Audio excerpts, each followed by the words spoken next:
Hey, it's Nicole. Welcome back to the show. So excited to have you today listening in and meeting our new friend, Tom Jacobs. Tom has been an entrepreneur for 30 plus years. He's definitely had more failures than successes, and he wouldn't have it any other way. Because if we're honest, folks, we've all had more failures than successes. And I love that he's so upfront about it. Tom owned a fitness business for 9 years before he became the impact pilot. And now he helps entrepreneurs generate more income through better sales strategy and using stories to tell. And guess what? He knows Chicagoland really well. He went to DePaul University for theater, so he likes to bring some drama and create remarkable storytelling that he can share with the world. And it makes sense that here in the second city, he learned a bit about that. Hey, if you're an entrepreneur who usually fast forwards intros just like this one, this is the podcast for you. Serial entrepreneurs. I'm so excited for you to be here on the show, Tom, all the way from Taiwan today.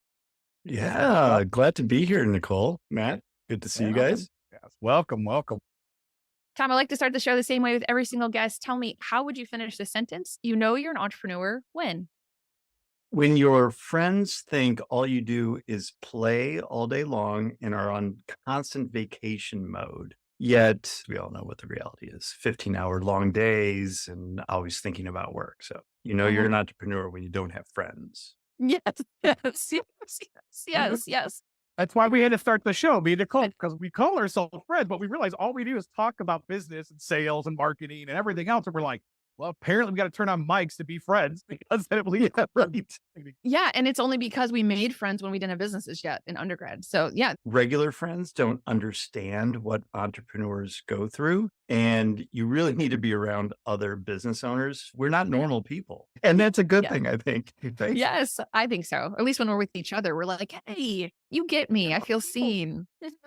I always laugh because like my best friends, my spouse, of course, they know we're actually workaholics. They know the truth of it, right? That's what they would call us, is workaholic. Yet everybody else thinks we're just, on vacation mode all the time. I have friends that are teachers, oddly enough. Some of them had e-learning day today. One of them texts me and it's like, hey, can we go meet up for a drink and lunch today? I'm like, no, I'm working. Like, they just think whatever. Yeah, it's funny that you say, Matt, like workaholics. Do we consider ourselves workaholics? Like, do you?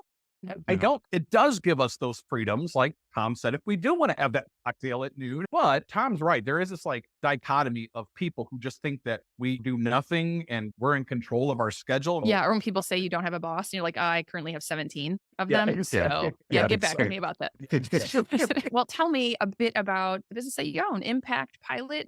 Well, it all really started in my fitness business. The business now is all about sales conversion.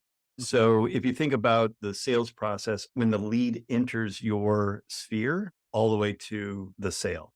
So I have an appointment setting service that takes leads and books appointments for what I call heart-centered salespeople or people in the health and wellness industry.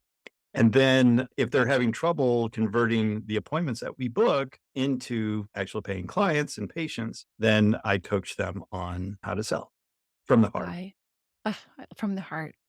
I love it. I love it. So tell me, what's your story? Let's go back even farther than that. What led you to entrepreneurship altogether? That's really interesting. And as I've been doing more interviews, that's always the first question is like, where do you get your entrepreneurial spirit? It wasn't nurture because my dad was in academia and then worked for a company for 30 years after he left college work. My mom was a dietitian working at nursing homes. And she was more of a consultant, so a little bit of an entrepreneur, but like I had no role models of what an entrepreneur was. It all kind of started when I had a paper route in elementary school. And that was the first time that I actually had to ask people for money. When I was 16, I started a mobile DJ and string quartet business. And I actually implemented direct response marketing before I knew what direct response marketing was. So I would go through the Sunday paper that I delivered myself and then would go through the engagement section and look up all the brides to be. Yeah. Brilliant. I would put them down on a piece of paper and then I'd go to this book that was called The White Pages. No, I don't remember. Not yeah, I possible. don't remember. Not possible. I would send a letter with a demo tape of, DJ and the string quartet. I remember one time I went to a bride's house to do the kind of the pre-wedding list, where you go through the Hmm. playlist and everything. She gives me her deposit for the gig. And then she was like, "Oh, this is so cool. And you're so young. Like, what school do you go to?" And I was like, "Oh, I go to Northmont." And she was like, "Oh, I haven't heard of that college." I was like, "Oh, no, it's Northmont High School." And she was like, how old are you?" I'm like, "Oh, I'm 16. Yeah, and can we wrap this up? Because my mom's waiting for me in the car to take me. I have a $1,000 check in my hand from it. Hmm. I think she's wanting to like flip back. Yes. I'm like, who did I just hire? So we did Yeah. the wedding. It was fantastic. She loved it. So, Mhm. and that took me through high school and college. Hey, just a reminder, our show is brought to you by Smart Cookie Media, where we believe data tells a story, and not just any story, your business story. As a subscriber to the show or as a client, you'll get insights on profitable, data driven marketing strategies that work for you and your business, your industry, not some cookie cutter trends. No, ideas that are led by your customer data so you know they'll work for you. Connect with me on LinkedIn or Instagram to learn more. Everything's in the show notes. Now, let's get back to the show. So, Tom, can you tell me a little bit about some case studies or examples or stories of how you've been able to come in and get some outcomes for people that maybe they didn't expect? Yeah, I mean, it's really just very small tweaks, mostly in the mindset of the practitioner that feels like, oh, I have to sell and selling is a bad thing. It's something that I do to people, right? A lot of health and wellness people are heart centered salespeople. They just want to help people. And the best way to help people is to sell them into your program. And so Yeah, that's it really does. the mindset shift. So one of my clients, he was a chiropractor, Dr. Nick, and he came to me and was like, "Tom, I'm doing these consultations, but maybe I'm selling like 2 or 3 people out of 10, Mhm. a 20 to 30% close rate." And in my world, if somebody's sitting down in front of me, they're sold. Like they're buying something because they took the effort to get in there for the appointment. They came there to buy.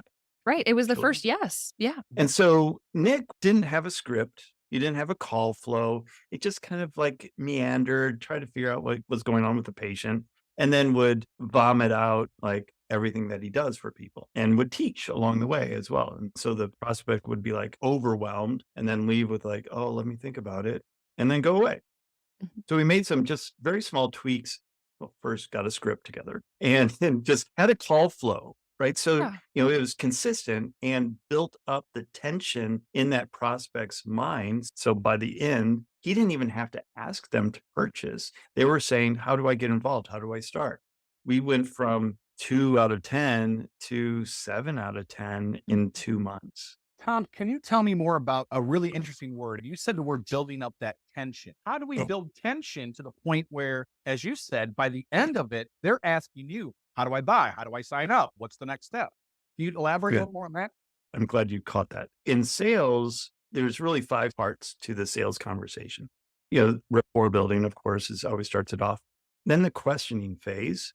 Then we go into mirror, and then we present our offer or present what we do, and then we close the deal. The questioning is where you're starting to build the tension. And I have a very simple framework that I take people through. It's called what, why, what, why. So the first is, what do you want to accomplish or what inspired you to pick up the phone and have a consultation with me? What's your goal? So you want to establish what's the promised land look like for that prospect. Then the why is, why is that important to you? And this is important to take that prospect down the road of the emotional response to why it's important for them to achieve that goal. And when you're digging deep into that why, you're also understanding what the pain is that they're in right now. And more importantly, they're verbalizing what their pain is. So that's the first what why. The second what why then is, what have you tried before or what are you trying now to accomplish that goal? So now we're creating even more tension. So now they're like, oh, I'm in so much pain. I really want to get to this goal because I want to be able to play with my kids and I can't because I'm 50 pounds overweight, blah, blah, blah, blah, blah. And so then you go, well, what are you doing now to try to reach that? Oh, well, nothing right now. Or they'll say, I did Jenny Craig, I did Weight Watchers or CrossFit or whatever. And then you're like, well, clearly that's not working, right? Because you're here right now. So that's building up tension. And then we really hit it with the last why, which is, why is now the right time for you to make a change? And so through this, you're just asking those questions and it's like this internal struggle. And then you relieve a little bit of that tension by mirroring back what you heard them say. It's a really good communication skill for everybody to learn anyway. Let me repeat back what I heard you say was, and you Mhm. just kind of summarize everything, the what, why. And when you do that, you can see this like relief come over their face. That's right. Boy, you are so insightful, Tom. That's when you make the sale Yeah. is during the questioning phase. Mhm. And then it's up to you to screw it up and not make the sale from that point on. Well, so Tom, is there ever been a time where there's been that, little idea off to the side? Some people might call it the shiny object, be a distraction, but you actually ran with it or that it actually turned into a success for you? Well, the big one that comes to mind is the shift from the fitness business to sales coaching and having an appointment setting service. I mean, I have a degree in theater management from DePaul University. That makes absolutely no sense at all. When I owned the fitness business, so I had it for 9.5 years. And really, it was about year 5 that things were just rolling good. I'd struggled for 5 years. And then I just had the system in place. And actually, the coaching company that I was using, they approached me and said, you're killing it with your fitness business. Would you consider coaching other fitness business owners? I was like, hell yeah, I'm bored. Of course, this would be something new. Right. It made me better as a business owner because when you teach, you actually learn a lot more. And that transitioned into now selling their program. And then we created a 1-day workshop where I would travel literally around the world and put on small workshops up to like 20, 25 fitness business owners. And I would teach them the principles of running a fitness business, sales, marketing, employee management. And then at the end of the workshop, I would sell the program for $3,500 each. Mhm. In 3 years, I sold $4 million of that program, and I put 400,000 miles in airplanes. That was the new shiny object. I was like, Mhm. this is great. This coaching, teaching people, selling from the stage. I was like, this is amazing. So then when the opportunity came to sell the business, I was like, let me go all in on coaching. I want to do this on my own. And so then I took that time between selling the business in 2018 to 2020 to start now the appointment setting service and really formalizing my coaching business as well. So for the last 3.5 years, I've been focusing on that first part of let's get the leads in front of you. That's where I struggled as a business owner. Like the leads would come in, but I was like, oh, I really don't want to call these people right now. And so I hired a front desk person back in the fitness days to do all that appointment setting for me. And it made all the difference in the world because now somebody was consistently and persistently following up on leads and booking more appointments. So I took that idea and then formalized that into a whole system. And now I have employees that make all the phone calls. It's a really great foray into the coaching because then they go, yeah, I'm getting all these appointments, but I'm not closing anybody. Do you know anybody that could help me with sales? I could. Incredible.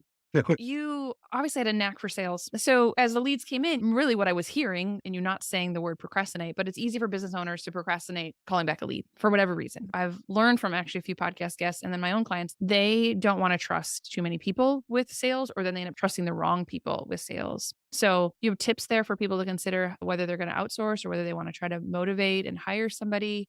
Yeah, absolutely. When I'm talking to people, and I get this from the doctors that I work with too, they're like, I just want to see patients. Can you do all the sales and the follow up and everything for me? I'm like, no.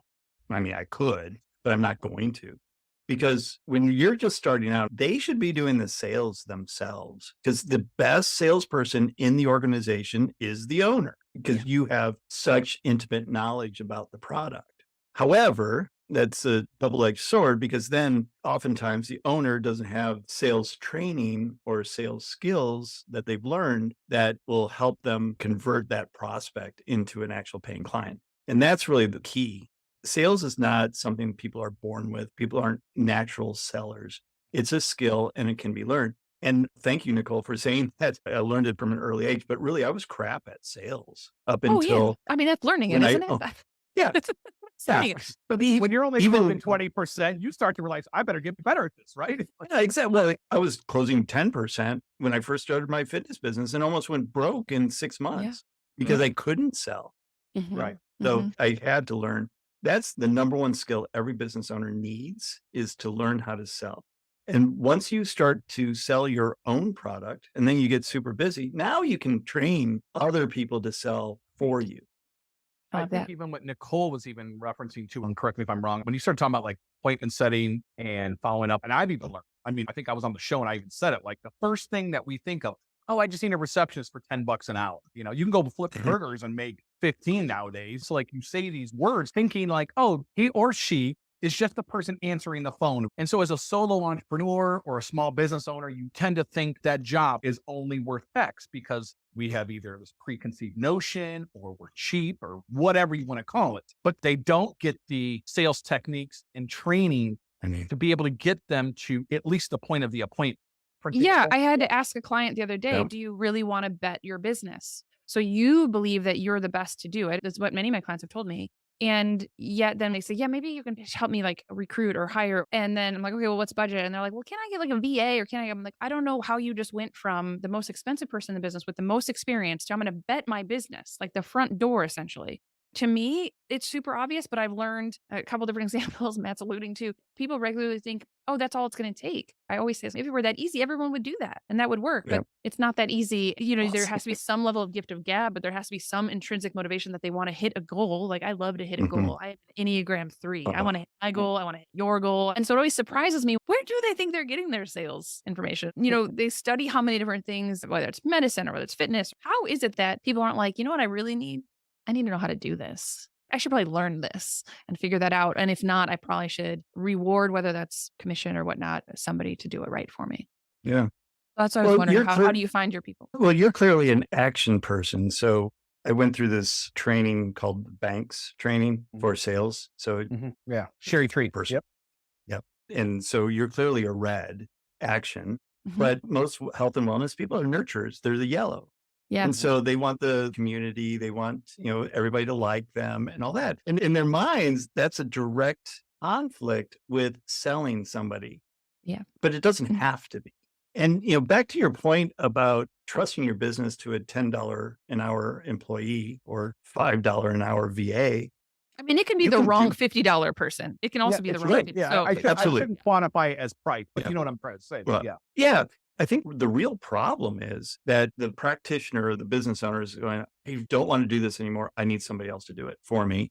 And so they'll go hire somebody, they'll have an interview and they say, yeah, I've set appointments before. Yeah, I've done sales before. Great. You're hired. Now go sell for me. And that's the training. That's the right, level of right, Yeah, right, that- right. right. Yes. I've had these conversations with prospects that ultimately became clients of our appointment setting service. And they're like, they just didn't know what to say. And I was like, well, what kind of training did you put them through? Did you give them a script? What? Well, no, I don't want them to sound scripted. They should just know. I'm like, oh, Oh, I was like, with my appointment setters, we go through like a full 5 days on 2 scripts. That's it. 35 hours Mhm. on 2 scripts. Yeah. We have this AI call sim, which has like been a godsend for us. They designed it for 911 operators. And so we put through scenarios and this AI voice will then throw questions. And so it's really good for just like Yeah. getting the agents ready for conversations. And it's just making them better and more personable on the phone, able to listen. we've kind of danced around it a little bit, Tom, but I do want to ask you, can you find great appointment setters and train them really well virtual out Yeah. overseas? It's always been this like gun shy thing for me in my own practice as an attorney, whether it's accents or whether it's the fact they're overseas or sometimes the cultural differences. And I ask myself, like, will they be able to catch those certain things to convert as well as, say, a born and raised American? You know what I mean? It is easier in my head, at least, to justify operation outsourced than it is sales. Many people have that block. One of the first questions I get is, where are your agents located? And I have 17, 16 are in the Philippines, and I have 1 in South Africa. You have the likes of Amazon, Airbnb, all the cable, all the television, all the cell phone companies have their customer service in the Philippines for the most Papa part. John's even now. You want It to call doesn't? local Okay. store to order Papa John's? Yep. You're going to the Nobody Philippines. local Okay. anymore. Mhm. Yeah. DoorDash as well. They've done a really great job of training all the Right. BPO industry, Philippines, Sure. on culture, on accent, on all that. And English is, for the most part, the primary language in the Philippines as well. And the accent isn't any different than what you might find in Southern California, Chicago, New York, Miami, Right. Iowa, anywhere in the world. It's all in the training when it really comes down to it. And that's where, when people hire a VA, that's where many fail. And that's where I failed the first time that I hired a VA. Just thinking, well, just do the work. Like, please, just take this off my plate. Yeah. I'm not going to tell you how to do it, but I want it done, and I want it done the way I should do it. Yeah. Right. Yeah. My only Yeah. hang up for a brick and mortar is none of those things. Plus the Filipino culture, my goodness, the work ethic. I mean, they're pretty amazing. They put the rest of most humans I know to shame. The problem that I have is, and I think that there's a couple tech solutions, has been if there is a local brick and mortar, they want a local, and by they, I mean the prospect wants to see a local number come across their phone. And I've Absolutely. seen that like be an issue, but do you have a couple tools for that? Yeah, I have high level. We dial out of there, but even before that, had another system. But you can get a phone number in any area code Yeah. in just Yeah, that's about nice. any country as well. You can get a Twilio number or any of Yes. the cloud phone companies. You know how I know this? Because I get the extended warranty call from overseas that says Indiana, and shows the number on my phone. And Valparaiso. yes, what do you Yes. know? What do you know? Oh, incredible. We already seeded your book coming up, but is there anything else that you want us to comment or mention? Yeah, well, I'd love to give your listeners a free gift on how to double their sales in 6 months. And it's the 3 keys to selling. It's a little workbook that I have on my website. So it's tomjacobs.com, TomJacobs.com/3 keys, the number 3 and keys, and Perfect. they can download that workbook. Perfect. We will link it below. Thank you. So generous. I like to double in 6 months. Hey there, busy movers and shakers. I get it. You're out there conquering the business world, hustling day in, day out. Well, guess what? We've got something to amplify your efforts, something that's about to make your entrepreneurial journey even more exciting. Introducing our podcast production services, your ticket to sharing your knowledge and stories without breaking a sweat. We know your time is gold. That's why our team of podcast pros will take the reins, handle all of the behind the scenes stuff. From brainstorming fun topics, introducing you to incredible guests, polishing up those episodes, repurposing your content so you can share among lots of platforms. We're here to turn your ideas into a podcast that's as easygoing as your favorite chat over coffee. Imagine establishing your expertise and your authority, making connections all across the globe in just minutes a month. And the fun doesn't end there. Our data-savvy approach gives you insights that will help you fine-tune your content and connect with your audience even better than before. So join forces with a crew that's as enthusiastic about your podcast as you are about your business, the Smart Cookie Media crew. Let your voice resonate, your stories inspire, and your ideas spread like wildfire. Level up your personal brand through the magic of podcasting, whether you choose audio only or video too. Are you ready to dive into podcasting? Your journey to share your knowledge starts right here because it's your voice, your podcast with our expertise. Smart Cookie Media, turning your stories into conversations. What is one of the key lessons you've learned as an entrepreneur? Maybe it's something you find yourself saying again and again. Yeah, sales is the key. Every entrepreneur, number one skill that you have to have is how to sell. Even before learning how to market, you need to know how to sell. Yeah, so good. Tom, how would you define your entrepreneurial success? Freedom.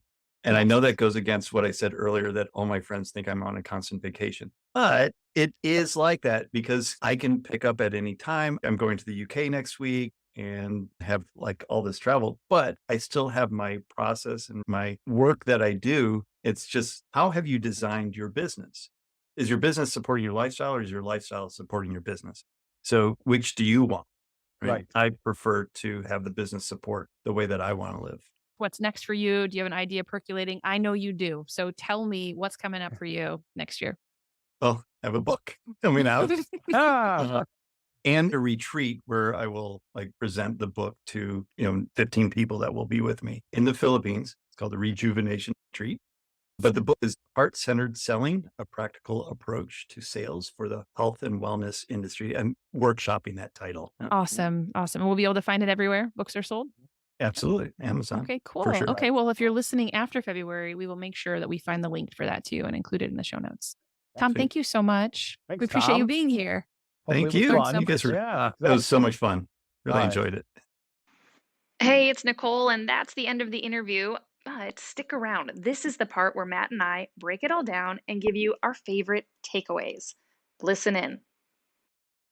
Hey, Matt. So we just wrapped up with Tom Jackobs of Impact Pilot. And man, talk about one of our people. Totally into Yes. sales stories. I thought that was great. Yeah. Good times. One of the things that I think resonated for both of us, you tell me, was that basically he didn't say these words, but that sales doesn't have to be a dirty word. Sales doesn't have to be icky, whether someone is heart-centered because they're in healthcare or whether they just have had a bad experience and they don't want to be that guy, that girl. When it comes to sales, that sales is serving. I'm pretty sure there's a book title somewhere out there that I read. And when we can help our clients or help our teams realize that selling is actually serving somebody what they need because they need it, and maybe you can uncover it with his what, why method, for example, you're actually giving them an opportunity to get exactly what they want. Yes. He didn't make it sound like, let's push on the pain points of our consumer or our prospect. Hell, it lets the client, the prospect, make these determinations that they either want you to serve them or they don't. It's Right. that simple, really. Yeah. So yeah, I thought it was great how he broke that down for us. Yeah. And I loved that it really was a temperature gauge for anybody who's on the phone. If someone's in front of me, they likely are going to see a sales deck because they've already been through a few ways to say yes, right? They signed up for a consult with me. Then they said yes by filling out, like I have a little video afterwards where they can answer a couple of questions. And so they've said like mini yeses. And so usually by the time I get someone on a call, they're going to see my sales deck. Unless there is some type of temperature reading that I get that makes no sense. Like if they were to say like, well, I'm not going to be making a decision today, or I'm kind of doing this till next year, then I may not share the entire deck if it's not worth my time. And his second why was why now? And that was such a great way to just get the temperature or the read of the room. Is this the time to actually pitch them on something or not? That was great. It was great. As somebody who loves sales, like I felt like we both walked away with like, hey, I got a new tool. Yeah, exactly. I was pretty happy with it. Yeah, mine's always when they call you up and they just want to say, how much? They just ask Yes, you how up, much? how much? Yes. Yeah. I like the calls that customers just say, I need this. Can I just I've never felt like an order taker, but it feels good every once in a while to get one of those too. It does feel good. It does feel good. Well, folks, if you're listening, you know what we always say? Keep listening. You've been listening to the Serial Entrepreneur Show, produced by the team here at Smart Cookie Media.